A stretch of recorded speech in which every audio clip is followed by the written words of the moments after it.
പിന്നെ വ്യക്തിപരമായിട്ട് സംസാരിക്കുമ്പോൾ ഞാനൊരു സത്യം പറയാം.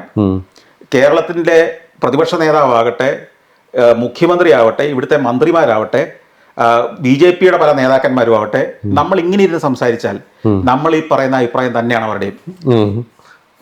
ഞാൻ അവരോടൊക്കെ അടുത്തിങ്ങനെ സംസാരിക്കുന്നതാണ്. നമ്മൾ ഈ പറഞ്ഞ പുരോഗമനപരമായ ചിന്ത തന്നെയാണ് ഇവരുടെ മനസ്സിൽ. ഇവരൊക്കെ നന്നായി ചെയ്യണമെന്ന് വിചാരിച്ചിട്ടും അല്ല, കാര്യം പറയാം. പക്ഷെ അതുകൊണ്ട് ഇവരുടെ പാർട്ടിക്ക് വോട്ട് കിട്ടില്ല. അവിടെയാണ് പ്രശ്നം. അതുകൊണ്ടാണ് അവര് ഈ പറഞ്ഞ സോക്കോൾഡ് മണ്ടന്മാരെ കൈകാര്യം ചെയ്യേണ്ട ടെക്നിക്ക് എന്താണെന്ന് അവർക്കറിയാവുന്നത്. പേഴ്സണലായിട്ട് നമ്മൾ സംസാരിക്കുമ്പോൾ നമ്മൾ ഈ സംസാരിച്ച വിഷയങ്ങളും വികാരങ്ങളും തന്നെയാണ് ഇവരൊക്കെ പങ്കുവയ്ക്കുന്നത്. മതത്തെക്കുറിച്ചുള്ള ചിന്ത, അത് മതപാർട്ടി എന്ന് കരുതുന്ന പാർട്ടിയുടെ നേതാക്കന്മാരുമായിട്ട് എനിക്ക് അടുത്ത ബന്ധമുണ്ട്. അവര് പോലും പങ്കുവയ്ക്കുന്ന മതത്തെക്കുറിച്ചുള്ള ചിന്ത സമാനമാണ്. അതിൽ നിന്നാണ് ഞാൻ പോലും ആശയങ്ങൾ രൂപീകരിച്ചിട്ടുള്ളത്.